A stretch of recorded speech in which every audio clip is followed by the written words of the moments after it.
Hello, everybody, and welcome to the Gaming Pubcast episode number 37. Very special episode today because we've got Paul Monaghan with us, the editor of Pixel Addict magazine and the Amiga Addict magazine. I think many other magazines you've been editor of as well, Paul. Not editor of the Amiga Addict, but writer of that one. Yeah, right. Sorry, I don't want to see anyone's thunder. Free. That's the one that I've been looking at. That's what, like today. That's what I was scratching my mind. Excellent. Your editor piece, and not just because you're on, but for one magazine, there's just so much stuff in there. I was surprised how much content was in there. I don't want to go into too much. I'm sure we'll bring it up in a bit anyway, but I'll let Tom, because you're the one who sort of organises everything, Tom, so I don't want to steal your thunder. Welcome, Paul. Welcome. Thanks for joining us. Good to meet you, finally, in person. Absolutely. Video.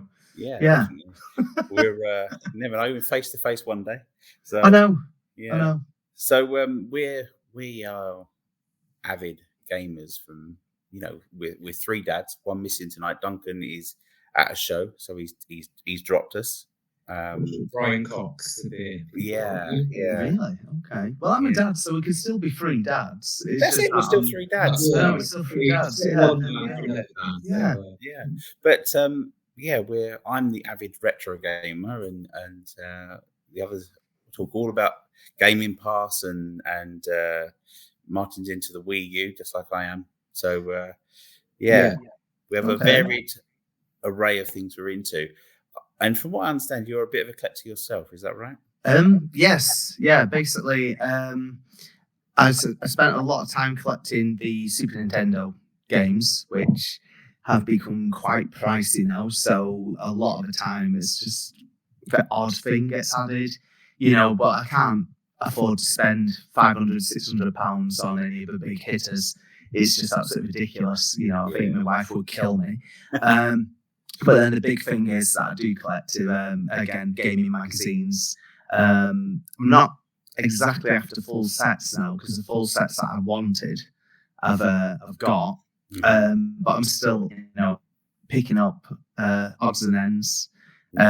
Sometimes, it's about memories of being a teenager with certain issues. And then sometimes be perfect for research, because I don't always like the digital stuff, even though it does help. It really, really does. And also it helps on space as well.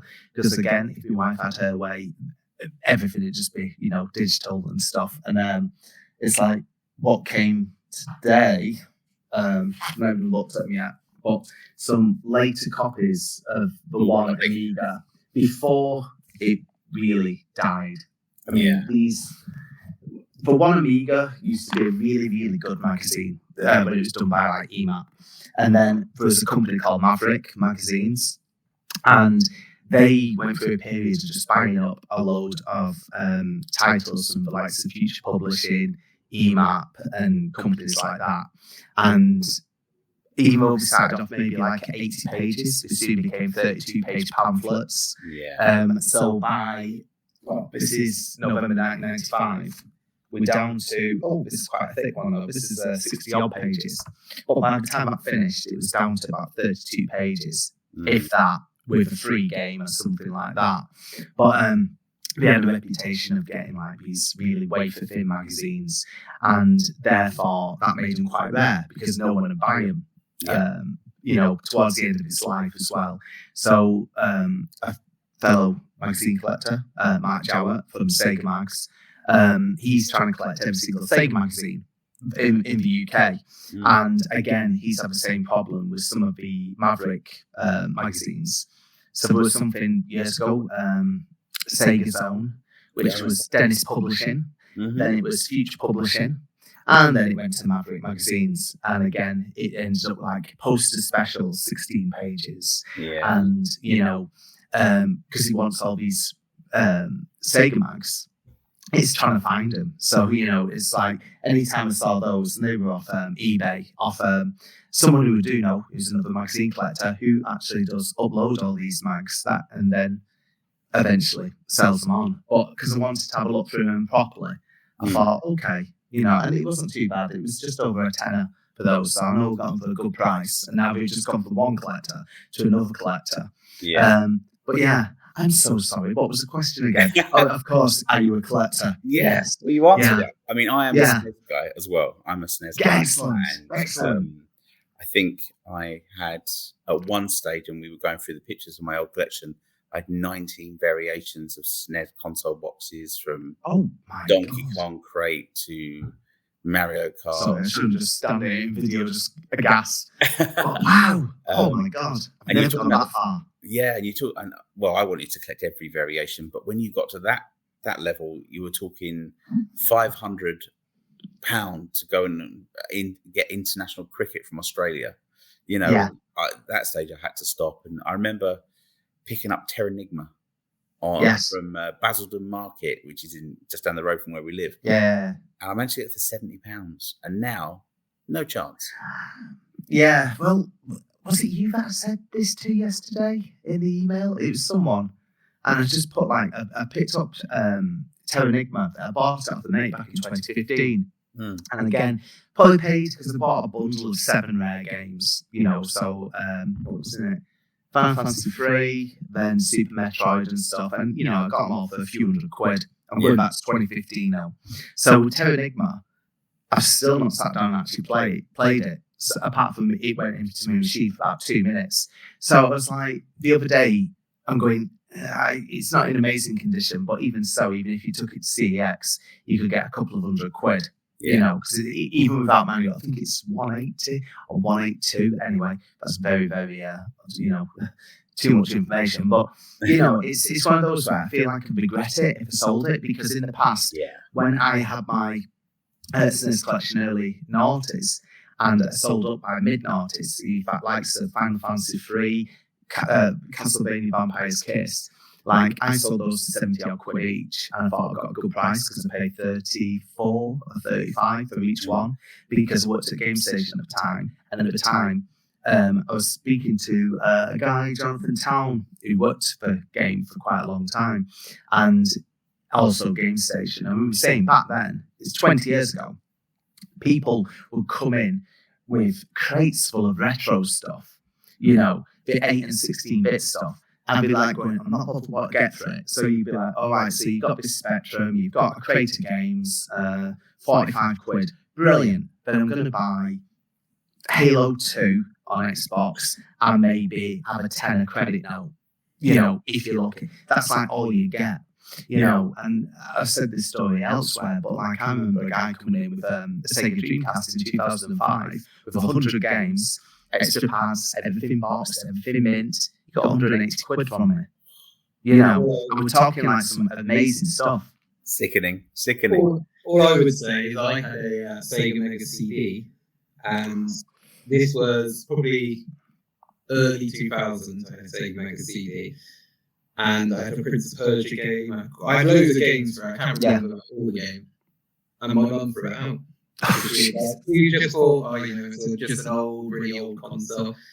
And then she almost threw out. So I had a special edition Nintendo 64, the Pikachu one, which was yeah. One, my childhood was through the 90s, so Nintendo 64, sort of PlayStation, just about Sega Mega Drive was when I started first playing sort of consoles. So my sort of a lot of my stuff, which I had, and I went round. She was like, "Oh, before I throw that out, you go and have a look to check." Like, see, I told her off about Sega Mega CD.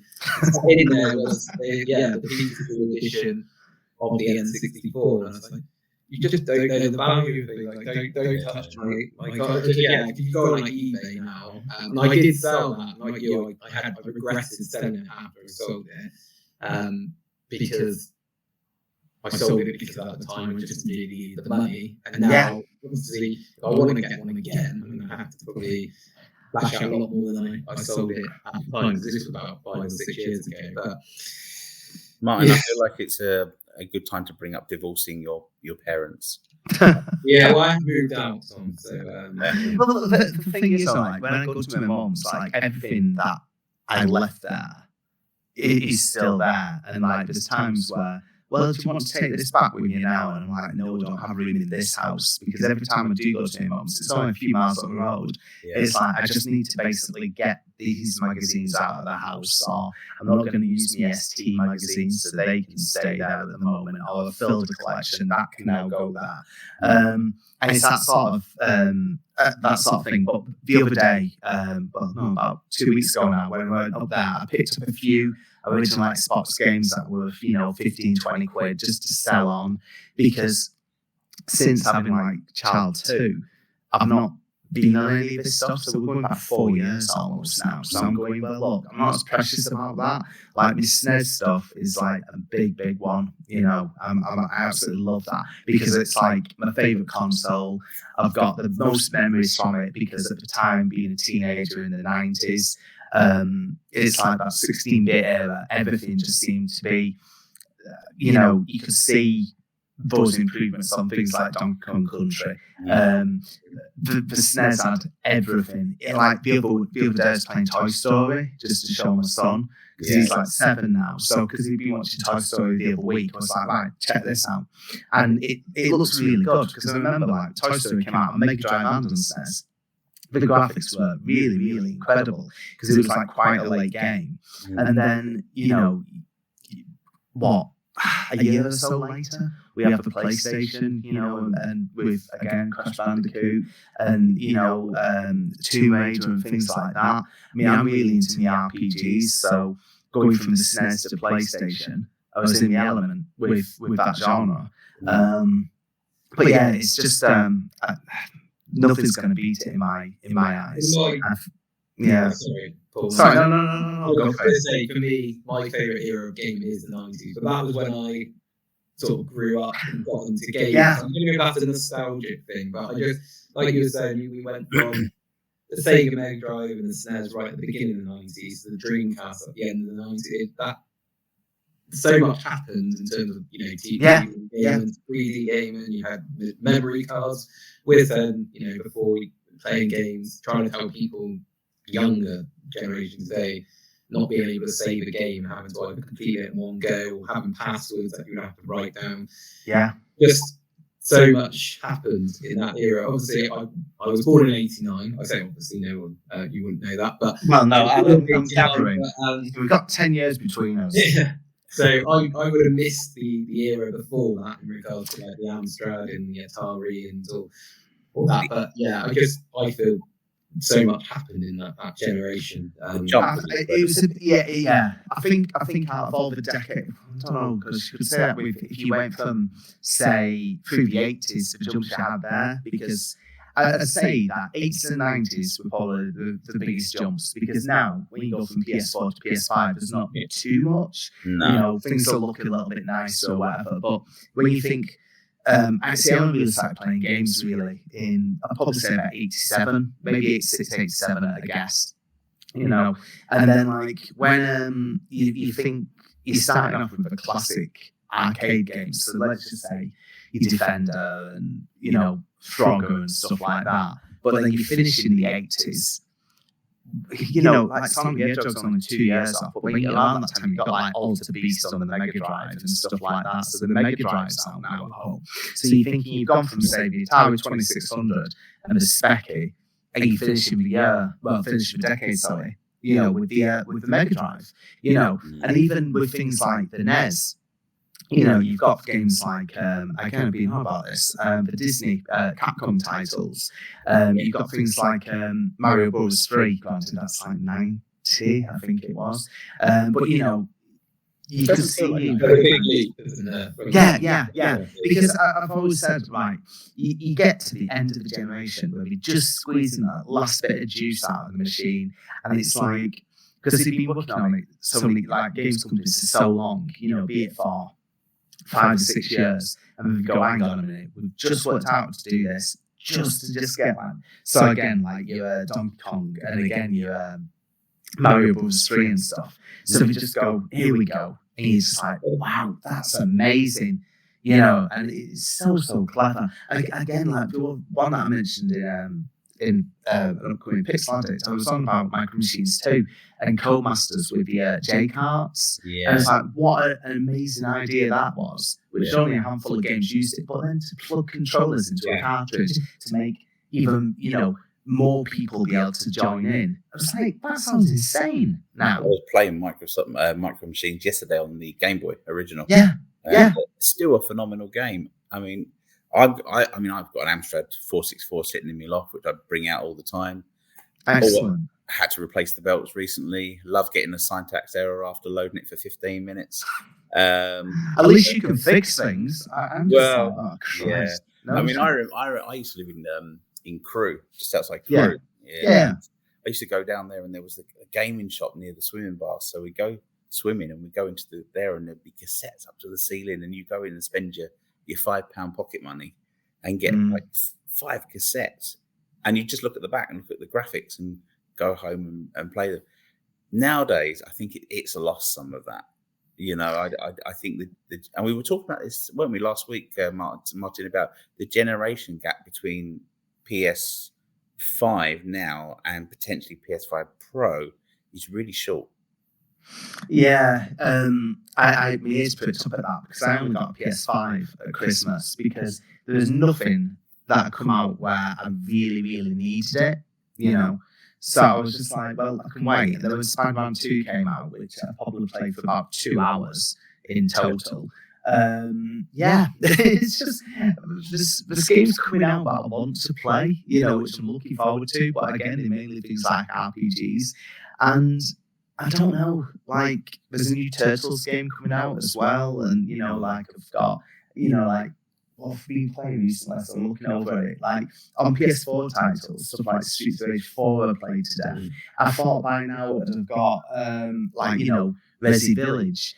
Because then they're bringing out that gold edition of that and stuff. And I just haven't, because I have a horrible habit of falling into Football Manager, which luckily I've not touched. I've not touched now for 2 weeks, so I might be, clean for a bit. Honest to God. I've said before, like, if I had done all the hours of spent that, we're talking years now, going back to the original Amiga. Did you used to play the Championship Manager? Yeah. So like, I started out, many years ago now. It's 30 years old since it started. The Football Manager on the Sega Mega Drive, didn't there? The Premier Manager. Kevin Keegan on the cartridge. That was on on N64, Kevin Keegan on the cartridge. Yeah. I used to play something with the Amstrad. No, but they were good though. Those Premier Manager games were good. They were done by Gremlin. Because back then, Champ Manager, they do a lot of things. Champ Manager, it was on PC as well. Yeah, but the first couple, Sorry. No.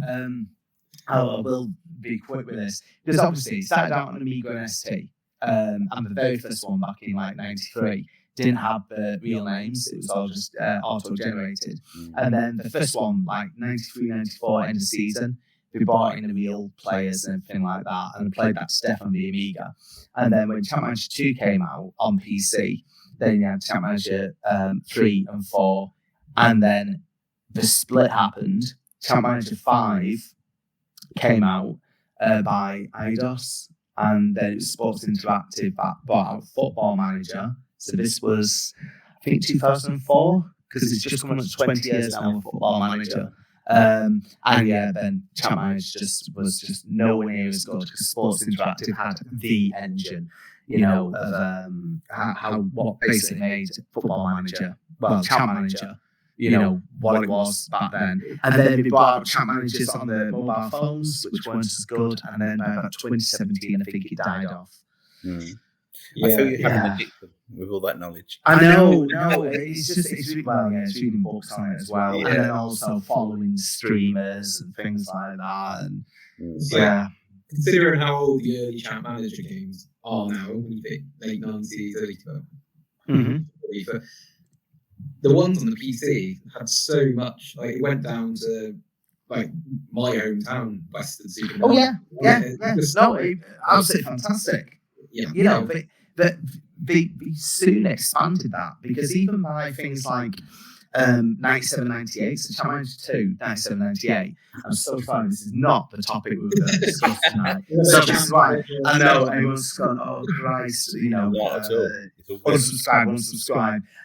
No, so it's like, sorry, I will do this as quick as I can. So basically by then, you started having ways to be the national teams, and even though it was still mainly the main leagues, but like I say, by the time you're hitting Chat Manager 3, and they've gone, oh, we've now got this country and that country, and then the lower leagues. And you play Football Manager now, and there's people that do the databases themselves. You go down to tier 12, so Daisy Hill Football Club is in tier 10, which is about a mile just up the road, and then it's like where my old primary school was.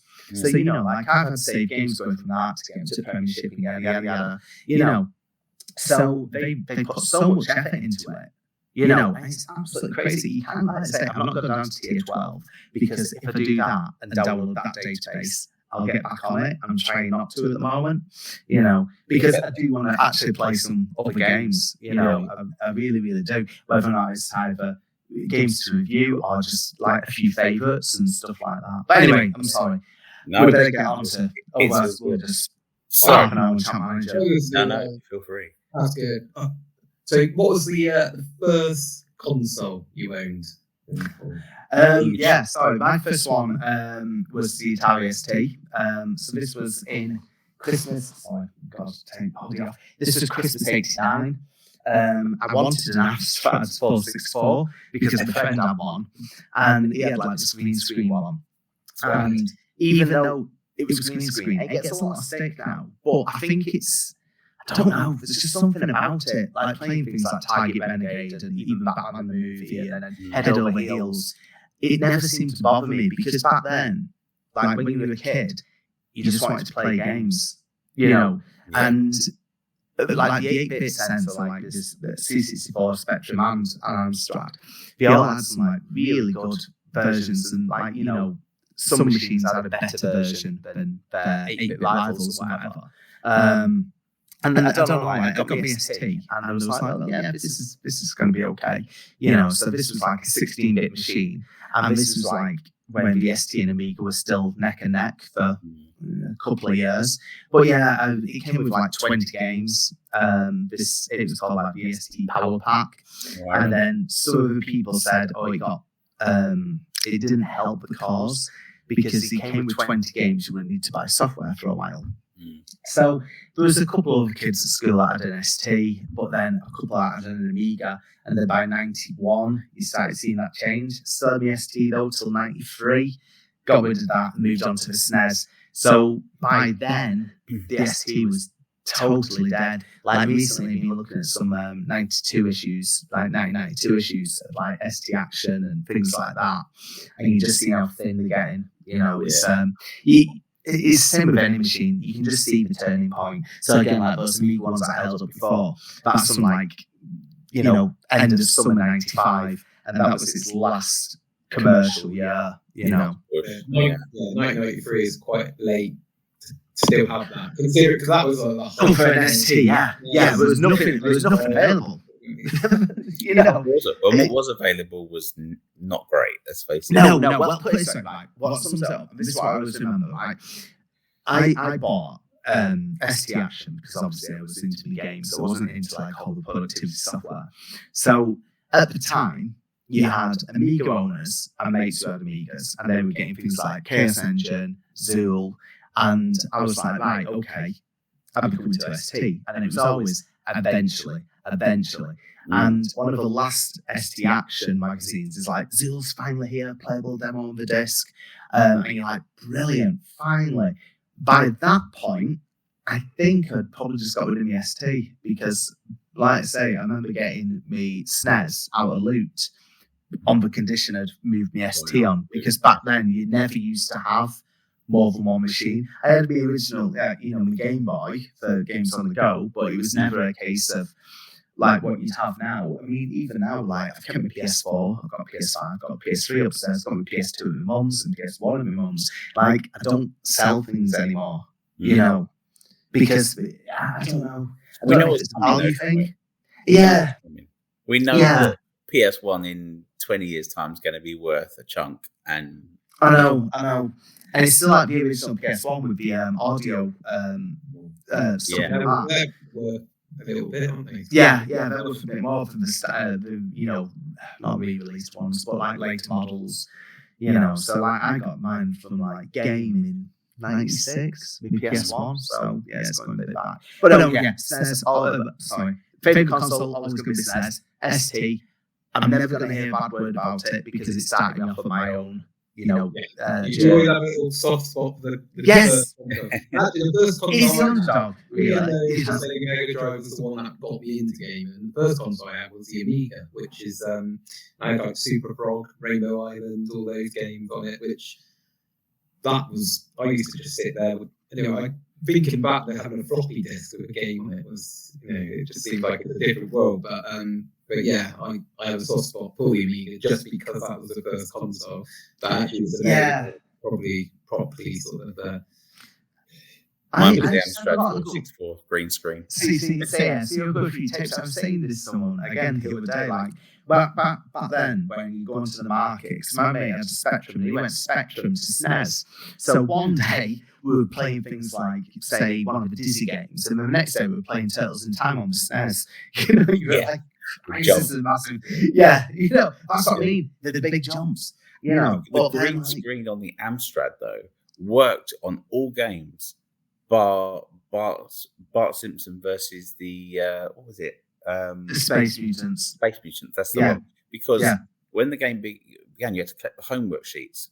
Yes, and you can't. It's that, and you've also got to spray things purple. I interviewed. Who was it? I think it was Matt Castle from Backpage Podcast. And various magazines. I'm sure it was either him or Ashley Day. It was one of those two. And they were talking about when they were kids, they had a black and white TV. So they couldn't do the Simpsons game then because I don't know what I meant to actually put. That was it. Like spray paint all the purple things. Yep. You couldn't see any of it. And it's like, oh God, it sounds harsh. I had like with the ST, I had like a big second-hand bought off a car boot CRT monitor, which was chunky as anything. You could probably kill a man if it landed on him. It's just, I don't know, I've got a lot of good memories. So you mentioned Rainbow Islands before, and playing games like that, and it looks good on the ST and Amiga, because you've got like all the colours, and you go, this is the closest you're going to get to like arcade games. I've just got a lot of good memories, really, really have. And again, like, swapping discs and getting your copied discs in the playground and stuff like that. It's a totally different time. We are going back 30 years now, just over. But yeah, it's sticks though, doesn't it? It doesn't. Oh no, I know. That's why I'm glad in a way at the age I am. But if you ask me about music, I wish I was older to appreciate some of the more dance stuff, and stuff. Anyway, let's talk about Pixel Addict, obviously, which is a great success. I mean, we originally we had things like Retro Gamer, and that was it. That's all you could get. But now we've got the various magazines that you're involved in. But we've also got Amigo Addict. So how did Pixel Addict come about? What was it a discussion at the pub, or what happened? Well, basically, I'm just trying to think. So this was back in, I'd probably say, you've had a few sort of like home printed magazines, because obviously you've got people like Chris Wilkins and Fusion. They've obviously done retro gaming books and plenty of magazines and things. And what happened was in 2020, when we're all in lockdown and various lockdowns and everything like that, I was spending a lot of my time not being at HMV and instead just doing podcast after podcast. Because the good thing is, guests find it hard to say no when everyone's locked up at home and with nothing to do. It was like, oh my God. So yeah, I got some pretty big names around that time. And I was like, right, I'm loving this and everything. And then, you're spending more time reading magazines, playing a few games when you can, because again, this was the year of Animal Crossing. Again, you couldn't have timed that better on Switch. So, you've been looking on socials, and then I see that there's going to be like a new Amiga magazine. I'm thinking, brilliant. Okay. So it was the first issue. It's one of those, which was like self-published, and you got to get so many sales to go out. We got enough money, boom, send to print. So this was done by my boss, Jonah. And I got the first issue through the post. Must have been probably Christmas 2020 or very early 2021. I was like, this is good, A4 magazine.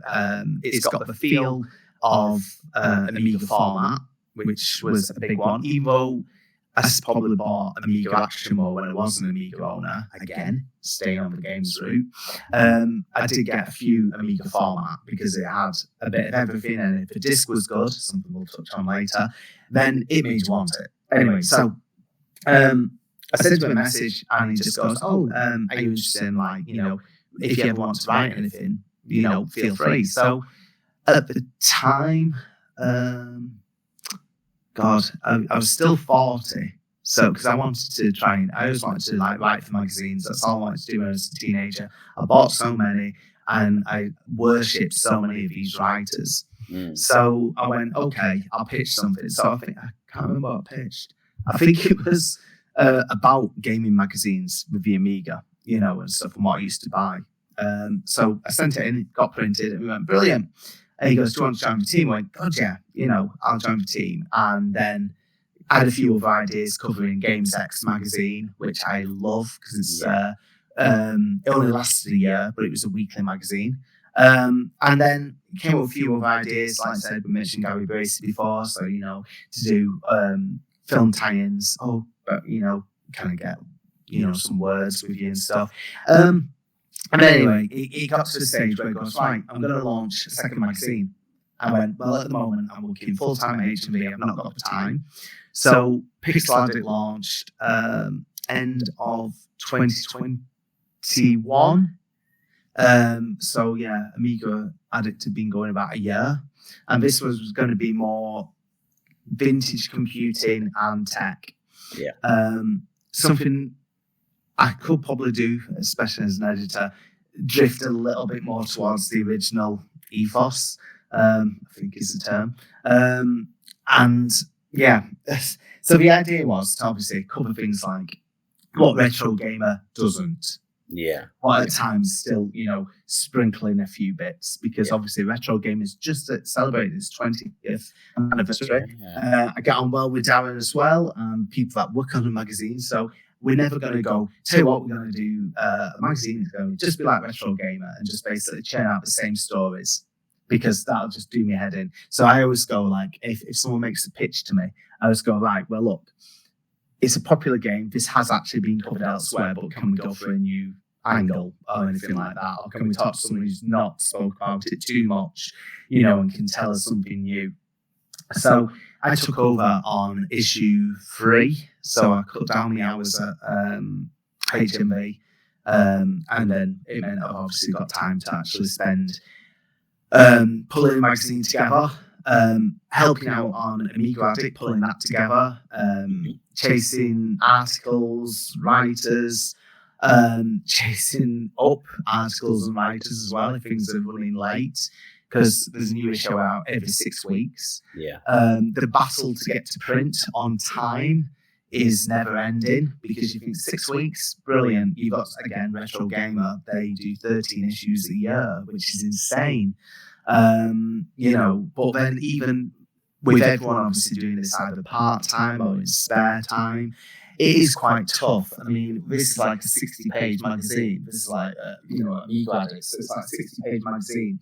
But I still picks up, it is like glossy.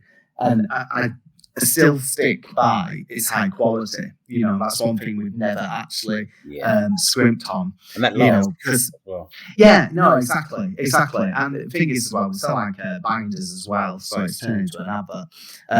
So basically, with Pixel Addict, there was a few people spoke to who are now regular writers. So we've got people like Matt Jowett, who I mentioned. He covers a bit of new indie and homebrew releases for Mega Drive, SNES, Game Boy, the consoles and stuff. We have sprinkled in a few Switch reviews if they've got a bit of a retro feel, because I think this generation, we're spoiled for choice. This is something I can probably touch on later. We've got a bit of like a nods to retro stuff, but we've also still got the big, studio games. Yeah. If there's any staff left to market. Yeah. But yeah, there's a bit of everything. There's something for everyone, basically. So, I have people go, like, Paul, what do you think about this idea? And I'm like going, it's all right, tell me a bit more about it, because on average, most features of articles are like 2 or 3 pages. There's a guy, Huxley, who has wrote the Tandy story. Now, he usually writes about tech flops, so the computers that didn't quite make it. So coming up in issue 20, he's just sent me looking at the TurboGrafx on the PC Engine named for TurboGrafx in America. And he's looking at why it failed in America compared to, because obviously it was going up against the SNES and the Genesis, or the Mega Drive as we call it. So tough battle. Even up, exactly. Because I was like, going, did it really flop? And then when you look at it, you go, God, it really, really did. In America. So he's putting things in, and then we look at people like Roy Templeman, who has this Templeman's Treasures, and he just collects rare machines. So he's like, this one came out in like Holland back in 1981, and I'm like going, I've never even heard of this, and it's good because I want to learn. So some people want to share pictures of the collections and stuff like that and talk about their loves. So there have been times where at some point I want to cover things like Laserdiscs, mini disc and stuff like that. So a little bit of tech. But, and then, we've had a few like of the toy pages in, film tie-ins, game tie-ins with film, which and not everyone's cup of tea. But I don't know, I think the way I look at that is like everyone's into some like pop culture and tie-ins with film and toys and stuff like that. There's a lot out there. I quite like the Rampage review in the edition. See, when Rampage came out, I remember saying to my friend, all the games they could make a film out of, I didn't think Rampage was going to be a Rampage. And it says in the article, I think the last game was out in 2006 or something like that. It was like on Wii. It wasn't even like, usually it's a game that is really hot, like Last of Us or something when they did the TV series or The Witcher, not just a game. And even when it was out, a lot of people know it, like gamers know it, but it didn't really transcend outside of gaming, really, was it? I have a feeling that might have helped with the rights that were cheaper because the game obviously was a lot older.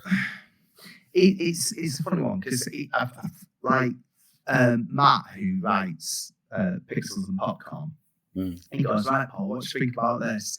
And obviously he's watched some right stinkers like House of the Dead, and then to go, and that House of the Dead game shows parts of the House of the Dead film shows parts of the game. It cuts to like the gun site shooting zombies, just like interspersed in these action scenes. I'm like going, this is a bit weird.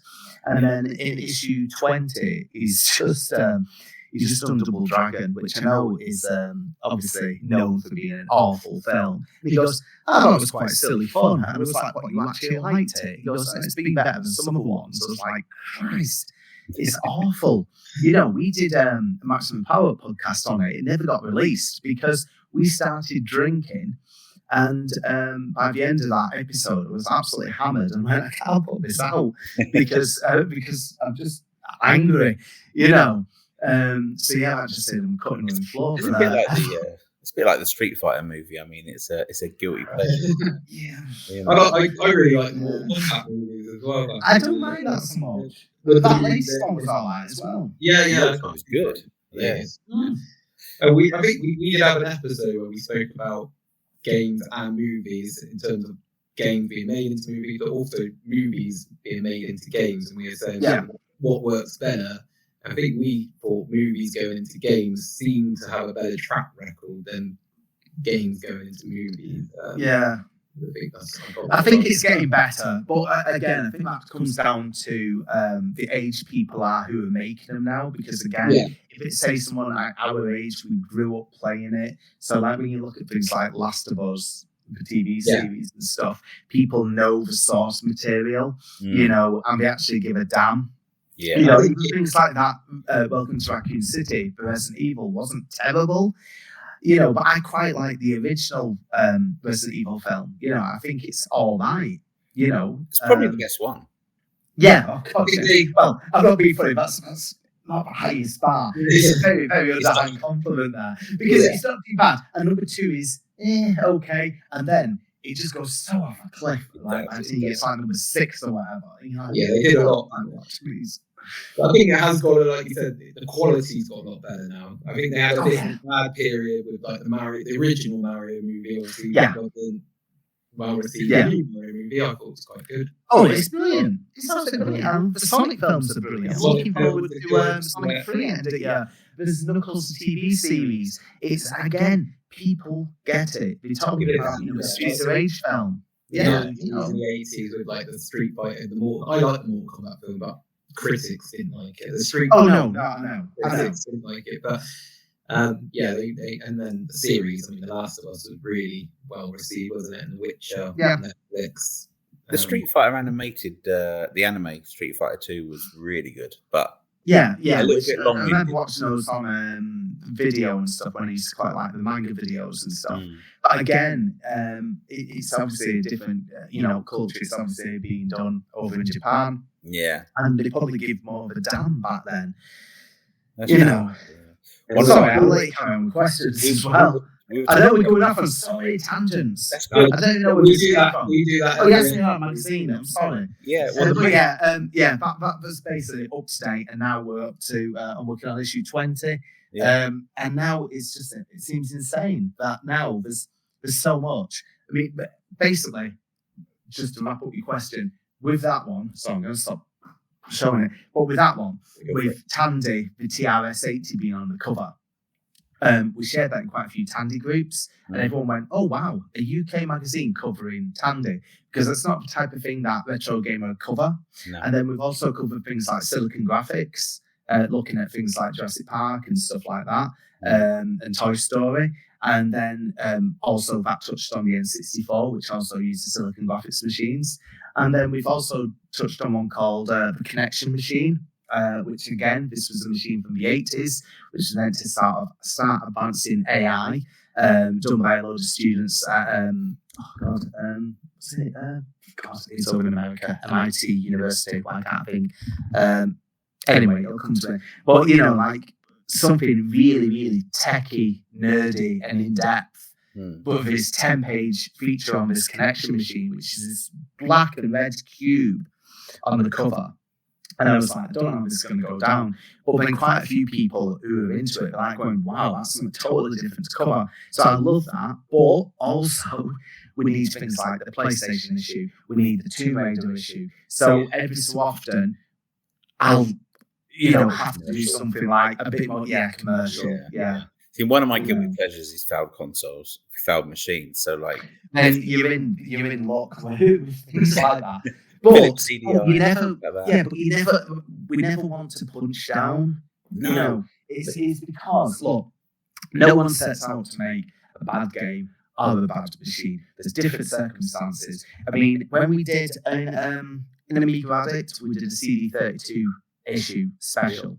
Right, this was issue 25, and we interviewed. I interviewed quite a few magazine editors about it and how they covered the CD32, be it exclusive magazines or on say Amiga format and stuff. We also spoke to I can't think of the name.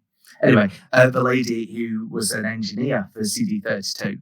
Now, what happened there was because Commodore were just basically running out of money. They were going, right, just get it out. Just get it out. And like going, but we've not tested it. It's not at full capabilities. With a bit more time and a bit more money, it can do this. It was more powerful than the Mega CD, its main rival at the time. But because, again, they cut corners, they rushed it out, no one was ready. Like, there was no software ready. So then the only software it got was just Amiga 1200 ports. Granted, there were a few exclusives. But again, once you've done that, it's over. Because I remember at that time, everyone, if you look at those early issues of Edge, so you look at that period, I'd probably say 93 to 96, so it was 3 years, CDI, 3DO, Jaguar, Amiga 1200, again, which was still just hanging on, PS1 coming up, Saturn, everyone was like just going, this is it, we've got to be the first. It was like a big technology race. Yeah. And then, you know, they start falling away. Atari fell away. Commodore fell away. And then, like, again, Philips falling away. And then Panasonic falling away. Who's left? It's still Sega. It's still Nintendo. Well, Nintendo were well behind because obviously the N64 Project Reality was just yonks off. Yeah. And then it's between Sony and Sega. And then again, because of Sega's, you know, more focused on the 2D capabilities and struggling with 3D, and remember, 2D is old hat. No one wants 2D. That's what we were all told in every single magazine. Always come back around. Polygons on this. Oh yeah, of course it has. Always. You know, well, this is why some of the rarest games on like PlayStation, like Rapid Reload and stuff, are stupidly rare because everyone just said, "Nah, I don't want that." Yeah. You know, And I'm Nintendo's sorry, I leading just the got way on now. soapbox on this. Yeah. No, exactly. They're leading the And way again, again. it's come back round because again, people like the simple looking games. But I They think do. that era of gaming with the Jaguar, the CDI, the Saturns and things like that was the most interesting era for gaming because with the FMV videos, the Laserdisc games, and I couldn't afford any of that stuff back then. So, but I would go into Comet and play them. It was amazing. Yeah. It was because I remember there was an old schoolmate. He came over from Canada. He had money, and I remember him getting the Atari Jaguar. And then we were playing things like Tempest 2000 and Alien vs Predator. And when he just like left it one night, he goes, "Oh, I'll just leave it here for the night." I was like, brilliant. I don't think I went to bed that night because it was like fantastic. I could just play this for hours on end and really, really, really get used to it because you see them in the magazines. You go into the game shops, like you say, and within a couple of years, then they're all being marked down, and you see the shelf space getting less and less and less. Yeah. But if you were there, it was so exciting. And when I spoke to journalists, and they've gone, some of them could just see, obviously we've been in the game for a while, some could just see how it wasn't going to work, you know, and stuff like that, and what was going to fade away. But again, no one sets out to make a bad machine. So that's why I like knowing the history, the ins and outs. With that Tandy one, that company, Tandy, started out selling leather goods back in the early 1900s. And so it says like, which is mental. And then it was like, then we bought Radio Shack selling like CB radios and everything. And like electronics components. So like when we had the Tandy shops in the UK back in the 80s and 90s, you go in there for your radio controlled cars, you know, aerials, and, Grey Hoovers. you know, and again, leads. Because when I bought a second-hand Mega Drive back in, oh god, it must be 99, it didn't have an aerial. I needed to go and get a VRF aerial lead, you know, and it was like brilliant. And then it closed down about a year later. My £2.99 obviously didn't save them, you know. But it's just one of those. Ironically, GameStation took over. We were discussing it earlier. GameStation took over where Tandy's used their premises in our town, and I bought an Atari Jaguar from GameStation, set it up in my ex-girlfriend's lounge, in her parents' lounge, and it started to smoke out the back, which was a common fault for, you know, Jaguars. And of course, it's on the carpet, and I'm like, oh man, what am I going to do? Pulled it out, chucked it in the garden. But I mean, I bought another one box later on, so it was fine. But I remember GameStation saying, "Here, have all these vouchers, and please don't sue us." Basically, I know. So it's just, Jesus. Good I know, but it's good. Mark, sorry. Yeah, it's like what do you think sort of draws people back to retro gaming? Because especially sort of recently, we've had like the SNES Mini, you had the Atari 2600 Plus, which you reviewed in Pixel Edit, PlayStation, and then the Switch has the SNES and the NES games that you can play. The PlayStation has a subscription service. It just seems it's just hot at the moment. So what do you reckon it is that's just drawing people in, and why it seems so popular when you can't have all these AAA games that you could be playing? Oh yeah, I know. 2, possibly 3 things. First is nostalgia, if it's our age, and then second one, quality of life, because then you struggle the older you get, and like we said, we've all got kids, and you can't sit there till 3-4 o'clock in the morning playing games. I mean, you could, but we try. As parents, you'd just be absolutely screwing yourself out of being able to survive the next day. You probably just lose your mind and weep. But that's a big one. And the other one is history. This is a big thing for me, right? Because again, like the magazines, collect the magazines because there's so much like history there. And again, so what was going on in like June 1994? This game was rumoured and then it was cancelled and stuff. So from the historical point of view, it's very important. So it's a bit of a double-edged sword though, this. So let's just use the Switch's SNES games online and stuff. So the SNES has got hundreds of games and they just basically trickle down the usual suspects. Would probably be on curveballing, like every couple of months, which is good. So let's just say stand up to that. I can go right to child 1, Theo, and just go, right, let's play Super Metroid on here. Then I'd have to set my SNES up upstairs or anything. And right, let's play Mario World and things like that, which, some of these games have been re-released on some of the systems. But then like things like, let's play Zombies and stuff like that, which is one of my favourite games. And then let's play Terranigma. Well, I can't because that's not on the streaming service. That's not. So if I want Terranigma and pay £300 for it, hacking is mini. Yeah, or hacking is yeah. But this is just it. It shouldn't be that difficult, to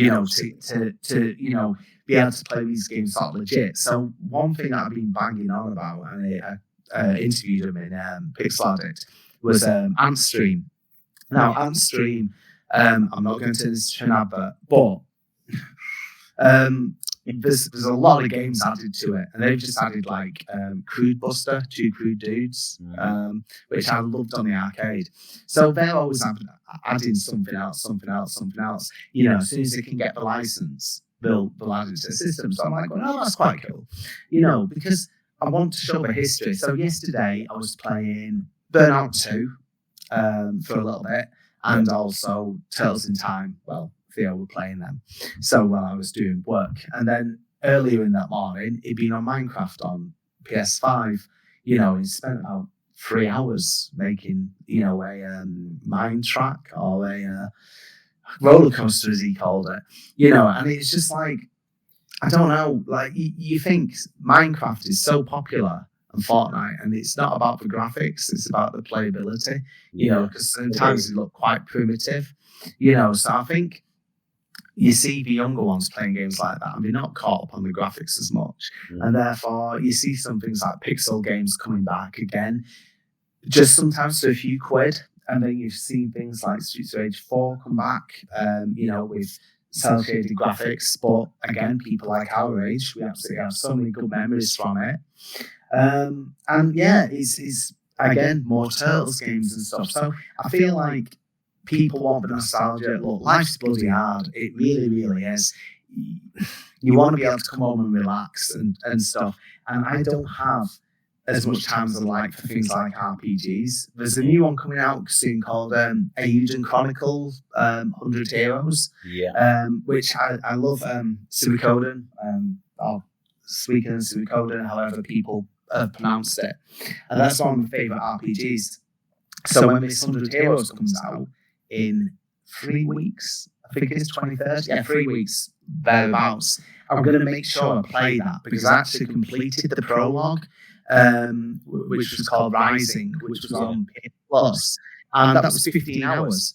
And I completed that in a week. I absolutely battered it, just doing a few hours each night. And I thought, brilliant, love that. And this new game, it's obviously got a lot more to it, because obviously got 100 heroes to find, But I'm looking forward to playing that. So I'll make sure that I've nothing else going on. So this is why I don't want to get into the Football Manager, horse. I definitely agree with the nostalgia part, because I think for me, because you always look back on your childhood or whatever. Oh yeah, rose tinted glasses, and I got the Wii U. I talk about it a lot, and one of the main reasons I got the Wii U is I was able to get a lot of stuff in the Nintendo eStore before they closed it down. So I got all my games on there. The Dragon, Donkey Kong Country was on there. The Super Mario 64 is on there. Saying that though, you still don't get that. Like if I was going to play Ocarina of Time, which is one of my favorite games of all time, I still don't get that same feeling if I actually had a Nintendo 64 with the cartridge, blow in the game, make sure it works. It's not the same. And then, but I can still get that from the Wii, but it's just not the same.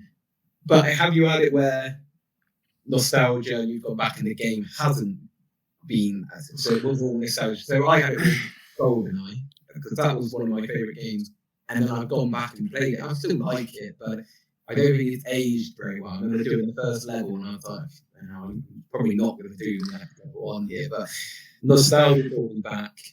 But I don't know, because it's like there's certain games that, like with the SNES, and I use that as the example because that's obviously what my bulk of my collections are.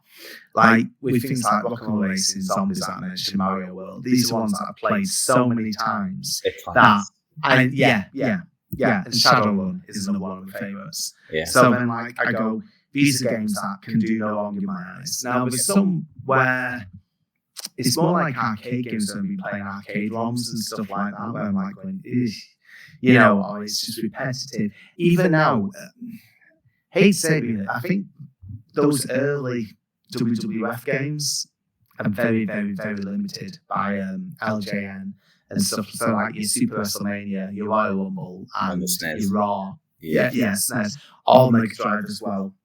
And they're very limited, but at the time we loved them because it was a lot better than what the Amiga was offering, like with UK Rampage, where I think it was like 2 or 3 characters to choose from, because Super WrestleMania had 8. But you play it now and you're like, oh god, it's not good. Yes, but I've still got like Royal Rumble in my collection. So I remember the SNES games out the other day, and they tend to come out just for photos, which is absolutely depressing at times, but I won't get rid because I've got rid before. I've regretted it. Yeah. So when I started buying again in 2012, prices were going up a little bit, and then like you said before, Mark, and you look at it now, and you're just like, it's absolutely insane. It really is. It's not worth it. No game is worth £500. I'm sorry, it's just not. I know people might not actually agree with me on that, but it's like I couldn't do it. I think everyone's got their own personal value, but then you see people who want to say collect full sets. All credit to them. So before, when you were on about your different SNES variants, I'd never do that, only because I know how expensive it could get. I had to stop. In the end. And I have a controversial question off the back of something you've just said. But before I touch on that, you talk about the SNES games, and I have 3 guilty pleasures on the SNES. Okay. F-Zero, and I have to, if I don't get first place on the first go on F-Zero, I will keep playing it until I succeed, and then turn it off. That's it. I'm done. I'm still good at it. The other one is the Rocketeer, which is a dreadful game, but my dad bought it for me when I was a kid, and I kind of have to play it, but it is a dreadful game. And the other one is Pilot Wings, which is aged dreadfully, but it's just such a great game. It was because it was so original when that came out, Pilot Wings, and it got good reviews. I think probably like lowest it probably got was like 88 somewhere. But I get the Rocketeer thing in a way, because someone who did Maximum Power Up with us, Aaron, he banged on about Toys, the Robin Williams film, and I was like, Jesus Christ. He goes, oh yeah, I used to just have like a load of fun renting it out from Blockbuster, or well, they still be Ritz back then, you know. And so I think that's just it. It's a nostalgia and key memories. Like today, I've been at Arcade Club and I've just been playing Kung Fu Master again, because I remember playing that when I was about 6 with my dad, because I was awful at it. And like, it's one of the few games my dad actually played with me. And today, still awful at it. And I just go, why am I bothering? You know, it's just like, why am I bothering? I can never even get up the first floor. Mine's Harrier on the Amstrad, and then released it again on. There is an an Android version of Harrier Attack. Excellent. Which is not great at all, but and it's nowhere near as good as the Amstrad. But here's my controversial question. Collecting complete sets with boxes or just the cartridge? What do you think? Is it complete if you don't have all the boxes? No, it's obviously not. Well, I don't know. It depends. It depends what you actually set off for, because some people go, I own every game physically. So, for example, I collected and this is probably going to, some people go, it's cheating. So when I was collecting the Super Play Top 100, there are obviously 100 games. Some of them came out in Japan only, because Super Play did a lot of imports. And there's about 3 or 4 games that I've just bought Super Famicom version. So for Mother 3, aka Earthbound, I didn't have even £500 back then. So I've just got Mother 3 in the collection. But I have got, I think it's on the SNES Mini, Earthbound. Anyway, so I forgot a way to play the English one as well. And another one is a game Spike McFang. So that's on, and also Chrono Trigger. Those 3 are still on Super Famicom. Now, some people go, well, there's a UK edition of those, so either UK or US, so you should be able to be buying the US one. Now, if money was no issue, I probably would have tried to get Chrono Trigger on US before prices really started going up. But I've still got 2 of these top 100 on cart only, Secret of Evermore and Kiki Kai Kai, also on Pocky and Rocky. So those 2, to get them boxed, now I think probably looking about 100 for Evermore, which isn't too bad. Yeah, that's something I probably will get at some point, because I had Shadowrun cart only. And then I went to Cash Generator and they had it priced at 65 a couple of years ago. And I went, sod it, I'm going to get it. And then if everyone's selling the cart only, I will do. But I'm not selling the cart only yet, because I've not had time to actually play the boxed version to see if it plays all the way through. I have a similar thing with the Ring on the Super. The NTS version versus the PAL version, prices are so different. It's crazy. It is. It's crazy. And again, not a great game, but it's one of those things. I walked into a shop and saw it. I was with my mum, and I was like, yeah, that looks amazing. That was an amazing 3D boxing game. Absolute pants to play, but okay. No, I think, again, it's memories, but in regards to actually finalising an answer, I think it just comes down to individual taste, because some people, even if you had every single game box, they go, well, a couple haven't got manuals, therefore you're wrong. But then also, who are you trying to impress? If you're a collector, are you collecting for yourself, or are you collecting to show people? And then, who actually cares? Without trying to sound rude, who actually cares? Yeah. Like, if I'm out and about, could you imagine going to pub just going, I've got a full collection of Sega Mega Drive games, and I know some people go, oh, that's quite cool, or oh wow, that means you'll have this, and oh, you'll remember this. Yeah, to look at it, it'd be really cool. I mean, again, I've got some older Amiga magazines again today. Those people couldn't give a damn. So if you're around with Joe on the street, they're not going to be impressed, are they? No. People like us, then we probably. But if you came to me, Tom, and said, I've got every single Nintendo 64 cartridge, but I don't have them on box, so I wouldn't judge you. I'd be like, okay, well, at least you tried. Martin, I was waiting until you walked away. You know my opinions on the N64. That is never Right, but I think it's harder with the Nintendo because they had the cardboard boxes, where if they didn't have the Sega Mega Drive, they had a nice sturdy, like. Well, that's just it. Just for example, and this is why I could never be a minty box collector, because I've seen some people on Facebook recently signing up for the collection and they're like going, right, okay. Someone had a Mickey's Magical Quest. It's had the cellophane on. Mm-hmm. It had been slit open at one side, and I went, Jesus Christ, that looks mint. You know, you think you want $250 for it, and it's fine. But then again, I just probably get it a bit battered at 40 quid or whatever. And then I looked at me Pitfall, My Own Adventure, and I went, oh, battered's mine. I paid $10 for it recently.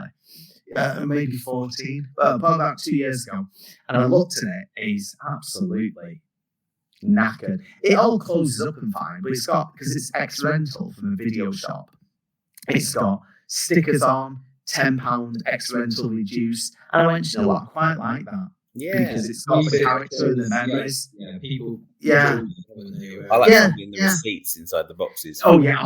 I've only done that with SimCity. So I got this SimCity, it's like almost mint, and it had like Virgin Megastore receipt inside from like 1992. I was like, oh wow, you know, again, not many people are going to be too impressed by that. I've got a SNES game with a Boots receipt in it, and I'm just like, I did not know Boots on video. Yeah, this is like a really, really crappy top trumps, isn't it? It is. It's pristine in the box. There's for W.H. Smith with a Smith. Still Smith's box squad game. It's some good memories there, because like Smith did games up until mid-noughties. Boots stopped doing games by about 95. Because that's when I first played Sonic 2 on the Game Gear. So you go in into the Bolton one and play that for a bit. But yeah, I'm sorry, I'll let you carry on with questions. I'm going to ask a question which can be quite subjective. Okay. What would you class when something becomes retro? So looking at hunters, what do you have a year? Do you say when something gets 20 years old, or do you do by generation? Would you say it's always generation. It's generation. It's on the generation. Okay, so what would you be classed as retro now? Okay, right. So I'm probably going to contradict myself here as well at the same time. So usually I say 2 generations. So, you know, you start looking at things like the PS3, because some PS3 games now are going up for crazy amounts. But I'm also torn to say, really, to the end of life of PS2, because everything changed then. And it was a lot more about online gaming and having to download games. Yeah. You got a little bit of that in PS3. But the thing is, and this is one of my biggest problems with gaming nowadays, you buy something and there's no guarantee you're still going to be able to play it in 5 years, whether or not it's shut off service, whether or not you can't get the update anymore and stuff like that. Now, that bothers me. But again, we've talked about the SNES games, the Mega Drive games, the Amstrad games. You can put those in 30, 40 years old and still play them. There's not a chance in hell I will be able to put in Spider-Man 2 in 30 years and still have it working. It just won't happen. No. Won't happen at all. I've got a PS3 sitting upstairs with the remake of Mickey Mouse Castle Illusion. Castle Illusion. So good. So good. It's I really love the original, the Mega Drive Mickey Mouse game. I know it was on the SNES as well. Yeah. No. Mega Drive. Right. It was just one of my earliest memories was playing the Castle Illusion Fantasia. What was Lord of Illusion with Duncan? One where he starts with the boat, the steamboat, is that? That's Mickey Mania. Yeah.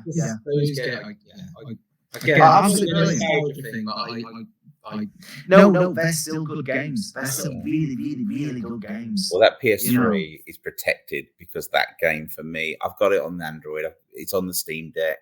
But do you know what? That one on the PlayStation is the one for me, and I just. And when it's gone.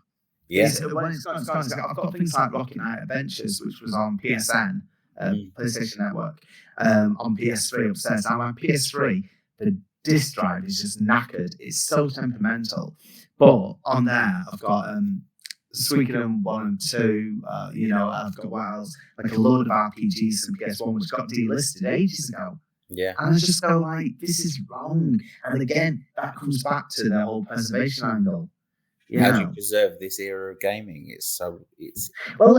I got like the PlayStation Classic, and then bought off Amazon those hooky USB sticks. With, we did a few different ones. I just got the RPG pack type thing, and I was like, this'll do. It had a few other type of genres, but it was RPG heavy with games like Vandal Hearts, which was absolutely brilliant as well. But the thing is with RPGs, they sell for such a stupid amount of money. Because obviously they weren't really a popular genre back in the day. You have to be. It was considered geeky back in the day, but now it's just different. Oh yeah, it's so different. It's like Hero, the Dungeons and Dragons type thing where you're playing. Hero Quest and things like that. We used to get battered for that at school. Yeah, absolutely battered in the 90s. I remember. Yeah, God, those were the days. So going back to the magazine, yes, work you do. Is there any plans for any other magazines? Because obviously we had the Amstrad. Yes. Edition. Yes. Which was Which was like I saw that on the shelf. I was like, that's amazing. Well, that was because Jonah's favourite machine is the Amstrad. David Crooks, who writes for us, heads up any special collectors issues like that, and is hard at work on one now. I'm not going to say what it is because I don't know when it's going to be out, but we're hoping it's going to May or June, because we've got some events booked in, so you will see it by summer. You will definitely see it by summer, and then possibly another one by the end of the year. The aim is to do 2, maybe 3. And if there's enough demand, to then maybe do like another Amstrad one, like an issue 2 and things like that, or special number 2. But I don't know. It's just it's good, but it's so time consuming as well, and things like because like David asked me if I wanted to do anything on magazines on the Amstrad one. I was like, I can't. I've not got the time. Yeah. Because again, like I said, the 6-week cycle, it goes quick. For once, touch wood, I feel like we're doing okay in this current cycle. We've got just over 2 weeks until print deadline. But it's involved a lot of working days off as well, bit in the evening, like an hour here, hour and a half there. It all adds up. And you do that 3 or 4 nights and it's almost another working day. Well, I think you come up with the ideas, because I was just concerned the amount of content in just one article, and you've got to do that every 6 weeks. Do you just like meet up and just start chatting together? Because no, we very rarely meet up. Sadly, we do chat a lot on Discord, but we have a list of topics that we want to cover. Like I've got on Pixel Addict, we've got about 3 cover features ongoing with different people. Yeah. And then I've got some things already that are in the submissions folder and stuff like that, and then over on Amiga Addict, that's a bit hard to plan for some of the cover features. We've got a couple coming up. Like the one coming up next is a French computer game special, like all the different companies that came out of France. So, people like Delphine, you've got the games like North and South, you've got, what's it called, Flashback, Another World, and Matthew Smith, who does the Pixels of the Popcorn, he's heading that up. Now, that was originally going to be 6 pages. That's now turned to 10, because he's managed to get so much content from the interviewees and different X-Game studio staff and things like that. And he's a bloody good writer, and I hate cutting things out, I really, really do. Like, David's just sent me the 400 mini, the Atari 400 mini review. So I know that people have been putting them up online and stuff like that, and obviously we're more old school, and it's going to be in the next issue, but like a spread, and I was like, oh, you need to cut it down a little bit by a few hundred words, and I hate having to put editor hat on and send things back. Yeah. But at times I have to do it. And because I'm out of space. You think 60 pages, and some people go, oh, add more pages, but then it's also having the time to fill those extra pages. And you could always just go, right, well, we'll drag out this and turn it from 4 pages to 6 pages and just have pictures bigger. But at the end of the day, you want to offer good value as well. It's such a fine line. I mean, none of us are getting rich. It's like, obviously, the cost of paper, printing. To print an A4 magazine compared to A3 is a lot different, and stuff like that. So, I mean, but over 2 magazines of a special now, we've done 50 issues. So it's quite a few. And you think that's like 60 pages. What's Christ, a lot of pages. I can't do the maths in the head. We're definitely not getting rich doing our podcast. Oh, no, I know. Because we love gaming. It just... But obviously, the costs really associated with it. But you get to talk to people who you respect and want to learn about. Your heroes. Now, that's a big thing. It really is. Yeah. Sorry, I'll let you. Speaking of the Amstrad, I did read recently that Alan Sugar has bought back the rights, or he's bought the rights to Amstrad. Now it's an Amstrad Mini being released. Who knows? Well, I was reading on that because I just typed up the quick storyline about it. The story piece for the next issue, and it's like it's having it as a digital marketing agency.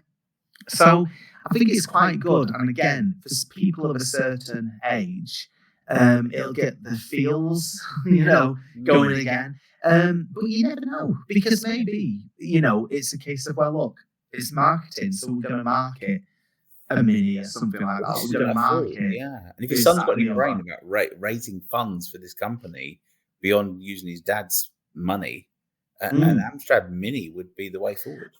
Well, maybe, like I say, when I read this interview with Lord Sugar, Lord Sugar, he was like just going, well, I'm glad that I've got the brand name back in the family. Yeah, it's a big thing. And again, he's probably at a stage of his career now where he's winding down, and he's going, this is a big part of my legacy. So to have it back in the family is massive. It's one of those like nice stories. Because we need so much negative stuff with people losing jobs and stuff. They did bring out Amstrad, but do you reckon it would be successful? I think it'd be more of a collector's piece. It'd do well, because I think there's a lot of Amstrad fans out there. I know obviously she uses Specchia C64, that gets a love. But I speak to like quite a lot of people who have the Amstrad, as a favourite machine. Like when it was part of the Retro podcast, not Retro, sorry, Retro Asylum. They do their 8-bit wars, and some of the people love the Amstrad. But again, every one of the 8-bits has got its strength on a couple of games. Yeah, definitely. And that's just it. But nowadays you could have all 3 machines if you've got the room. All of the Amstrad is massive. Isn't it just? Yeah. Yes. My screen's wrapped in bubble wrap in my loft, but the monitor, sorry. But the actual device is sitting in a cupboard downstairs because I don't want to risk having to start replacing lots of things inside it too much. So, it's babied, definitely. Yes. So we've asked you lots of questions about your career. One of our topics for today is talking about retro gaming magazines and cover tapes. And we spoke about Amstrad Action briefly earlier. And I said about the cover tape selling the magazine. I remember Turtles Coin-Op or Turtles 2 Coin-Op being one of the cover tapes. On Amstrad Action, probably. Was it? Yeah. See, I remember getting this. Well, not me getting it, but a mate getting it, the Amstrad only mate. And that was a massive thing, because you're like going, oh my God. Because we all played the Coin-Op. And it was good. I know you may not have done it. It's like, I was like, exactly what I was going to talk to then. But honestly, But back in 89, 90, the amount of 20p's that game took. Yeah. And it's funny because again, I've been playing that today. And I'm just going, oh God, like going playing that in Butlins back in the, about 90 where Turtles was so big. Yeah. And then to see that on I think it was on like a demo, wasn't it? It was like 2 levels. Like that. Yeah, it was 2 levels. Yeah. But to get it on a home computer, absolutely amazing. Because we never got, the C64 got a version, but we never got things like the Simpsons arcade game, we just got Pat versus Space Mutants. Yeah. But again, it was Simpsons Mania and Turtles Mania. Those two things are absolutely huge. When you look at 89, 90, yeah. And it was you a want really, those games at home. conversion. I mean, it was fantastic. And I never could find that game for the Amstrad until many years later, and you had the security codes sheet that came with it. And it stands up in comparison to the arcade. It really does stand up on the 8-bit. It's a really, really great game. I think that's just it though, because to get a game like that on an 8-bit machine is absolutely brilliant. Because the Upper Turtles game was that horrible top-down one, where you've got top-down and then a bit side-scrolling. The first Teenage Mutant Hero Turtles game, but when you started seeing the coin-up one to go, this is a scrolling beat-em-up. Because again, this is getting towards the end of the commercial life of the 8 bits. Yeah. Really. So this is like the sweet spot for your cover tapes and things like that. And I've just touched on at the end of the Amiga Max when we were giving away full games. Because then software houses are going to go, oh, I've got this knocking about, put that on. So then again with things like Commodore Format, Zap, Crash, Amstrad, and they go, right, well, we're either going to give you a tape or sometimes it's mainly just one tape. I don't think the odd time maybe 2, but it's like full of 2 full games, 3 playable demos. They absolutely filled them up. Yeah, and you can't go wrong at that because I know I've said it before, but if you bought a magazine like at the end of the week on a Friday, it'd do you for the weekend. Because some of these, games that you got were really good. And like I say, some of the demos, and sometimes it'd be a case of, well, get the magazine instead of going to the market and buying a $2.99 Mastertronic game or, Kicks or something like, like one of the budget labels. Yeah. And also you have the magazine to read as well. But we've said before, the magazine staff back then, they were so knowledgeable and passionate. It's like you almost you trust them so much. So whatever they put on the tape was there for a reason. Yeah, It never really seemed like filler because they all wanted your money. So they'd obviously they'd be looking for that must-own thing, exclusive demo, exclusive full game. And if you see something with 3 full games on, it's like, that's absolutely amazing. Yeah, I think something that's missing now is also the Christmas issue. I know that there's this thing on the Retro Gamer forum where all the readers are saying, "Are we going to get a Christmas issue this year?" I only had one. That's quite funny. Yeah, because I haven't heard that. Yeah. Oh, I know. Well, I'll be honest. We've had Christmas issues now for Amiga Addict and Pixel Addict for the last 2 years, and I went, "Yeah, go on, we'll do a Christmas issue as a one-off." And someone commented and went, "Oh, I love the Christmas issues. Why don't you do this?" And like on the Pixel Addict Christmas issue last year, David did the main feature, and he was looking back at adverts from the 80s and 90s, magazines from the 80s and 90s for Christmas covers, and also some of the magazines who interviewed people like Will Overton from Superplay to talk about his Christmas covers and stuff. And now I feel like we're backed into a corner where it gets to November, December, we have to do another bloody Christmas issue. Yeah, I'm a big grouchy about. I'm not a massive fan of Christmas anyway. But this is too many years in retail. Yeah, yeah. My first experience, because I am a little bit younger, I'm not going to. I'm assuming, but I haven't asked you. I know you did actually say you're 10 years older. Yes, so I'm 44 now. I'm 45 in November. So we're the same age. So Yes. mid, sort of late 90s, early 2000s is when I used to get the Games Master. Yes. And I used to love the demos. I think you could get the actual official Sony with the demos on the PlayStation.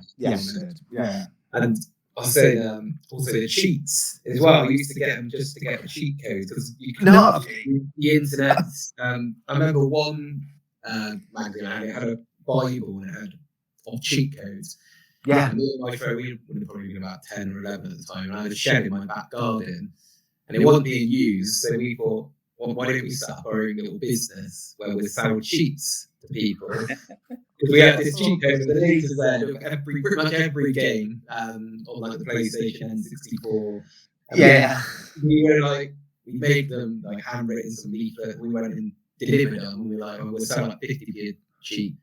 The only person who ever bought a cheat was his dad. I think he just felt sorry for us. But we went down there. We had this little battery powered radio. Very pick up version radio. And it was so we would sit there. It had one little window to make sure, like in the winter, we couldn't really do much business because it would just get too dark in there where we couldn't actually see anymore. How did you manage your 50p's? Oh Christ! Sorry. So endearing. So because we were like, look, we sell 5 cheats, we buy a pack of Pokemon cards. So that was our sort of targets we set ourselves. Oh dear, 90s kids. Yeah, that was So which you wouldn't be able to look today. You just go on the internet, wouldn't you? But that's my sort of. And I, to this day, I don't do that, by the way. But to this day. It's your wife and kids, so we're not going to eat this week because I only sold 10 sheets. Right, oh God! Sharing that McDonald's, isn't it? Better get some universal credit in. If I go on holiday, which I'd have to sell a lot of sheets to go on holiday, but for the plane journey, I always want to get a game magazine because I have like nostalgia having it on the magazine and going through the whole magazine. During the magazines and comics are must if you go on holiday. Definitely. Yeah. Digital copies generally I will take with me though, rather than taking a physical copy. See, I like holding things. I know, I do. I do as well, but I've just bought all the single magazines. So, but like with the cheap books, I get it because you used to get a few, back in the early 90s, for SNES and Mega Drive and things, so like on Mean Machines and Mean Machines Sega, Total, stuff like that. And again, being bad at games, it was quite good to have these. And again, Games Master used to have so many of these cheap Bibles. And again, I'm laughing. And again, I did my own nerdy things. I said on the Retro Hour, we tried to make a games magazine where we were still selling it for 25p. And you're like going, by the time you take out your printing costs, your photocopying costs, you're out of the business. So we only did like about 8 pages. But then the other thing that I did do, and I always said this one on one show, was because I used to buy all the magazines, and anytime I went shopping for second-hand games in the game shops, I had like a little book, and it'd be like writing down the SNES games. So it'd be like, I used Pilot Wings. So Pilot Wings in Super Action got this, Super Play got this, Total got this, and got this in, Super Control. And then work out the average, and then basically have a column for the average as well, So it'd be like, right, hang on, before I pick up, whatever game, what does it get in the, the average scores and stuff. But yeah. Anyway, so my nerdy thing there, I think it's just a different time, But again, by the time you got to game FAQs and stuff, so when I was playing things like the wrestling games on PS2 for Creator Wrestler and stuff like that, then it'd be like going fantastic and get all the answers there. Yeah. I suppose I should announce my guilty thing when I was a kid. I made a Super Mario. I'm so sorry I've gone for so long. Not at all. I made a Super Mario World booklet because I'd completed the game in Comet before actually getting one for Christmas. So when I got one for Christmas, I created like a walkthrough, was it? Yeah, it was every level, and I used the printers at school and got. Hang on, what? In one go in Comet, or did you take like a memory card or something? No, I used to go in. I used to cycle from Sandbach Boys School in Cheshire to Crewe, which was quite a jaunt. And I would sit in there and play it for hours. And the manager just let me sit there and play. And he would not let anyone override my save game on the thing. So, oh my God. Yeah, it was great. And I used to have people watch. And I eventually completed it in the store. And yeah, so when I got it for Christmas, which was the Street Fighter 2 pack, and I had Super Mario World, I created a little booklet and I used to sell it at school. And then I decided that I would put a little cover gift on it and try and sell it for more. So I used to get all the science, like the chrome wire, and I used to make them into little figures. Poor PVA. Oh, right, okay. Poor PVA. What do you go to this? It's a wire. Yeah. I used to pour PVA glue over it and turn them into Terminators and then sell them as cover gifts on the magazine to the first years. And I used to sell them for 50p a piece. So we're all in the same game. 50p seems to be a common. Yeah. Bloody Nerdsville, It is nerdy. So, and on that note, I think we've taken up plenty of your time. And I really appreciate you joining us and geeking out of us for an hour and a half. And no, we could talk. I know. I know. I know. We're all got beds to get to and things like that. Yeah. No, listen, honestly, God, thank you so much for inviting me on and giving us a chance to talk about the magazines that I work on now and ones I collect and stuff like that. It's a big part of my life. And I'm not just saying it because you're here, but I was surprised how good the magazine was. No, I know. So much in there, and like you said, you cover things that other magazines just wouldn't cover. So, like the one you had an interview with Neil West. Neil West was Sega. I did that a bit back. That was going to be for another magazine that sadly faded away. But you had the Atari Rampage review. There was. There's a lot in 60. I'm not just saying it. There's a lot in 60 pages. About the 90s in there, about the snares and the Mega Drive. Yeah. See, someone pitched that as an idea, and I quite liked it. Bit for everything in there. Yeah.